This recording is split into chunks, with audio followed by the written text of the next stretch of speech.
Alright, we're in unit number 6, page 11, working through conservation of mass energy. How about give you this worksheet, the one that's not done. Okay, conservation of mass energy is the title of this. Let me go ahead and plug that in, and then we'll talk about a little bit more about it and set it up.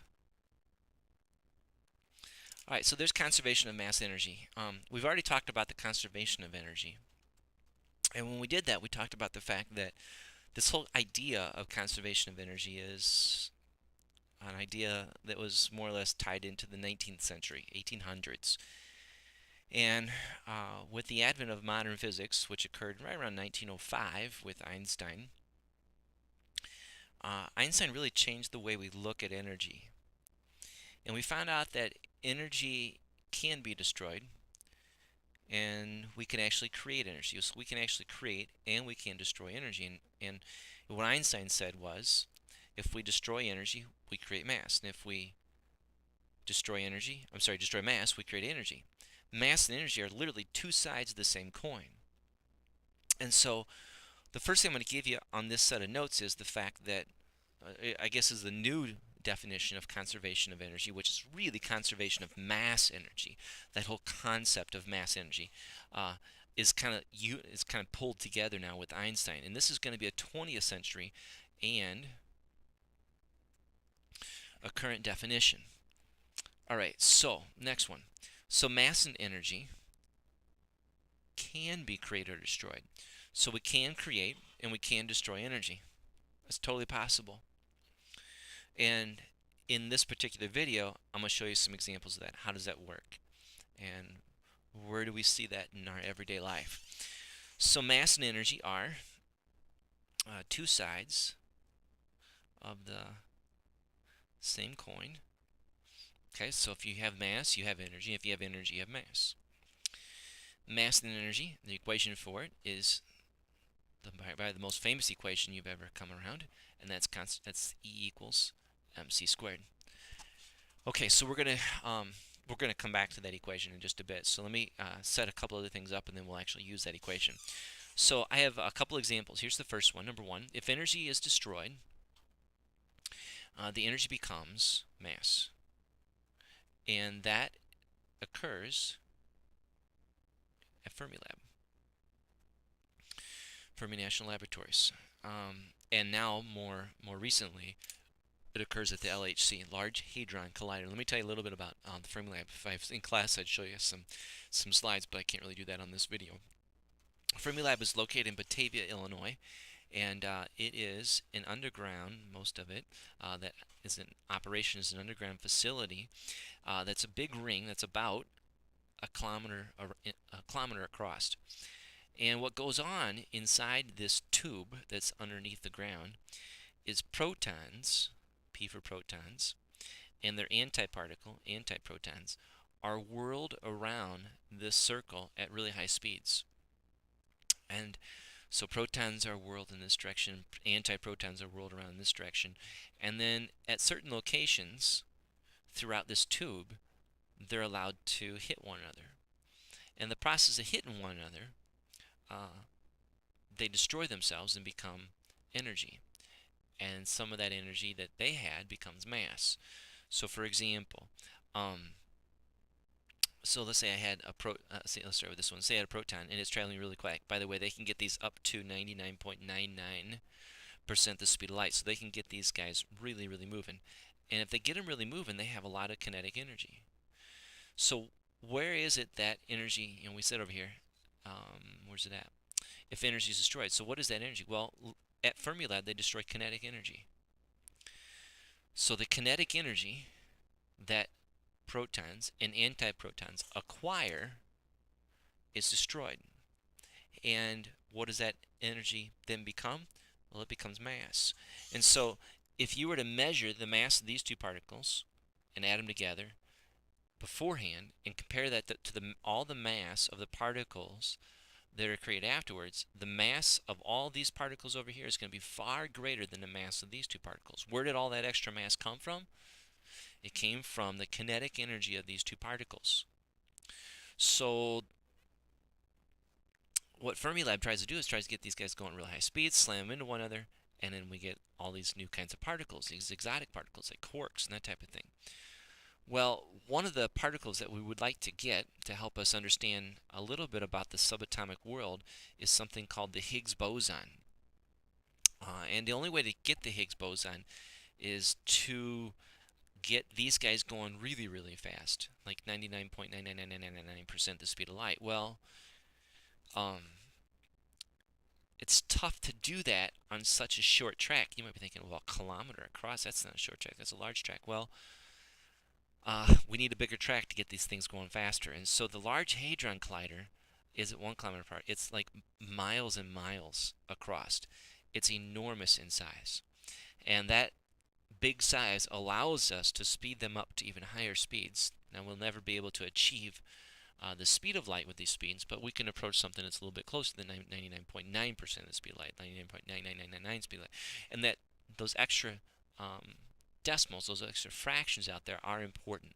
And by doing that, we're hoping to make one of these particles in here. Hopefully one of those particles that we make is the Higgs boson. And if we discover the Higgs boson, that'll be a big piece to the puzzle of what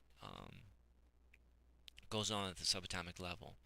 And it'll be good evidence that our theories are correct. So that's one place that we actually destroy energy, and that's at Fermilab.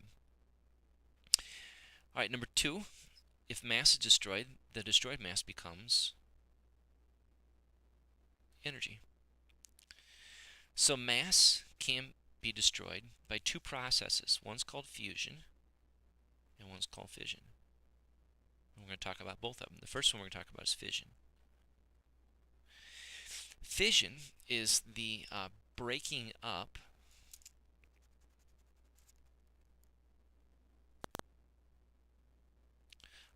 of a big piece or a big particle into smaller pieces. So it's kind of like taking something apart. It's like smashing a building up into a bunch of different pieces. That's what fission is. And that occurs at the Byron nuclear power plant. And for that fact, all nuclear power plants. They take uranium-235, it's an isotope of uranium, which is a really, really massive particle, and they split it into 2 smaller pieces. Now, what's interesting is this. If you put this on a scale, and let's say it has a mass, I'm just making this number up, let's say 50, I'm not even worried about the units, and you measure these guys, the mass of these guys, this guy might be 24, and this might be 24. So the total beforehand is 50, and the total afterwards is 48. Notice what happened. When this guy splits into 2 pieces, there's less mass at the end, and so we've literally destroyed mass. This really does occur. We finish with less mass than what we start with. Well, Einstein said if you destroy mass, you create energy. So all that mass, it's not a lot of mass, mind you, but that mass that was destroyed in the process of splitting up that big uranium atom into 2 smaller pieces, that mass that's destroyed becomes energy. And that energy is used to boil water, which is used to produce steam, which is then used to turn a generator and produce electricity. And that's how we get our energy, which is kind of nice. Now, that's fission. Let's define it real quick. Fission, breaking of a large nucleus into 2 or more smaller nuclei. The combined mass of the smaller nuclei, this is the key part here, is less than the original mass. Got to have it being less, because that means we destroyed something. The destroyed mass becomes energy. And if you don't believe it, drive down to Byron, turn a light switch on in any house around Byron, and that'll be evidence for the fact that they've destroyed mass down at Byron Nuclear Power Plant. All right, so where else do we destroy mass and create energy? Well, we also destroy and create mass, and create energy when we fuse things together. So fission was taking something big and splitting into two or more smaller pieces. Fusion is taking small pieces and making something bigger.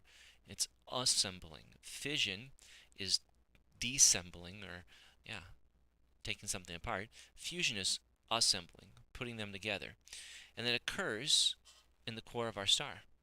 As a matter of fact, it occurs in the core of all stars that are along the main sequence. We're not going to go there right now. So in the core of any main sequence star, such as the sun, our sun is just a normal, typical star, 4 hydrogen atoms are slammed together and turn into one helium nucleus. If a hydrogen nucleus, otherwise known as a proton, has a mass of this, and a helium nucleus has a mass of this, calculate how much energy is created when 4 hydrogen nuclei become a helium nucleus. All right, so we're going to run the math on this, and if you don't understand what we're doing quite right now, I think you will here in just a moment. All right, let me set it up. So in the core of the star, there's a lot of hydrogen. And let's say we isolate 4 of those hydrogen nuclei. So there they are. There's the 4 hydrogen nuclei. And we're going to fuse them. We're going to fuse them into a helium. Well, up here in the literature it said that every one of these guys down here has this mass. And so if I have 4 of them, I can take that number and multiply times 4. Down here, this is the mass of this helium. So 4.0015048,397 AMUs. So let's not put an equal sign there. How about an arrow? All right, so let me, first thing we're going to do is actually multiply 4 times what's going on here. So I'm going to do 4 times 1.007275. And that gives us 4.0291 AMUs. AMU is just a way of measuring mass, kind of like kilograms. It just works a lot better in kilograms when you're doing small things on the atomic scale. All right, now let's look at this number, because what just showed up here is pretty darn fascinating. All right, what do we have here? Look, check this out. We've got mass right here. This is the mass of those 4 hydrogens. Let's see if I can pull that down here. Here's the mass of the 4 hydrogens. Here's the mass of the helium. Those numbers are not the same. We started, look at this, we started with more mass. Matter of fact, our initial mass is more than our final mass. Let's think of it that way. We lost mass in the process. We literally destroyed mass. In the core of every star, in the core of nearly every star, let's say it that way, in the core of nearly every star, hydrogen is being fused into helium. In that process, a little bit of mass is being destroyed. We're going to calculate that mass that's being destroyed right now. So I'm going to take this number that I have right here and just subtract this number. I'll do it right on the calculator. So minus 4.0015048,397. So that's how much, this number right here is how much mass we destroyed.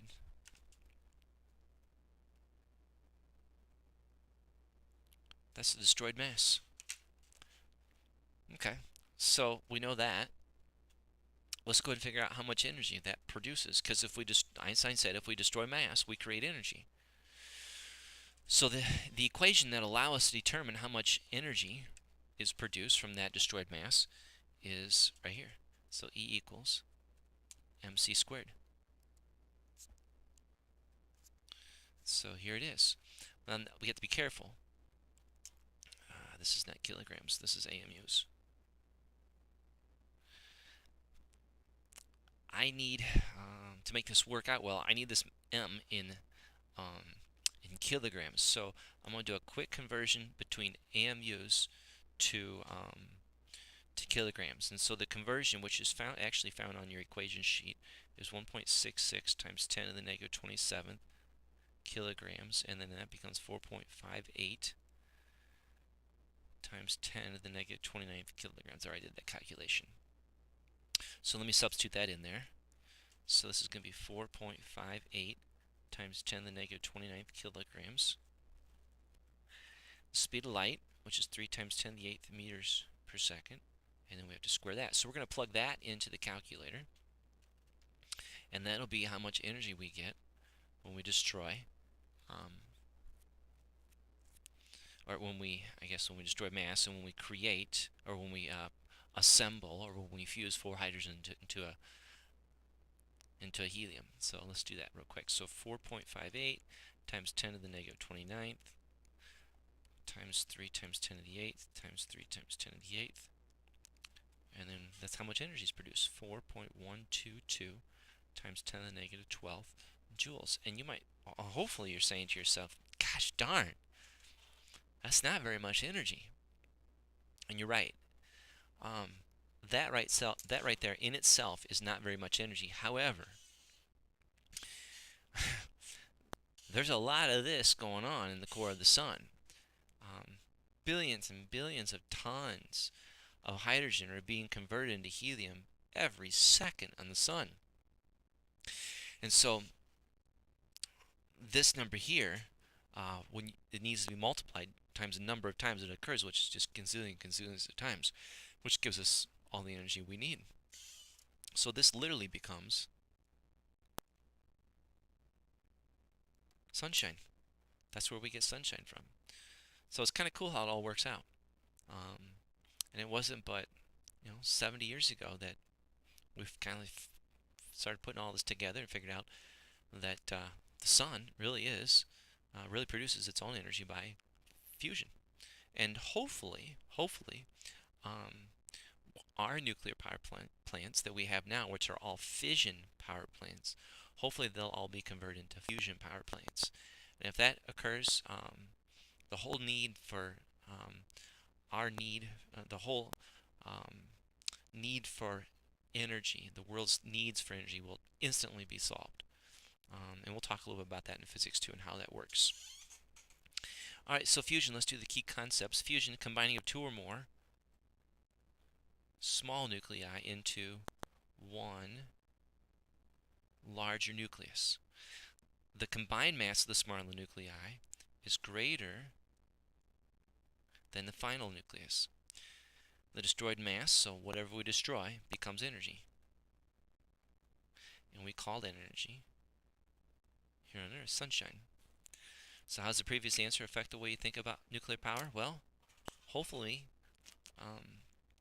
you're maybe a little more open to the idea of nuclear power, especially if we can develop a fusion power plant.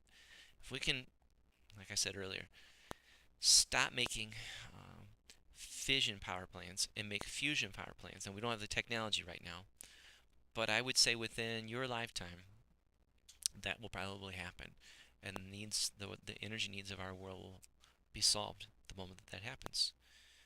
Alright, that's the end of this video. The next video will be the last video of this chapter, and we'll run through energy facts.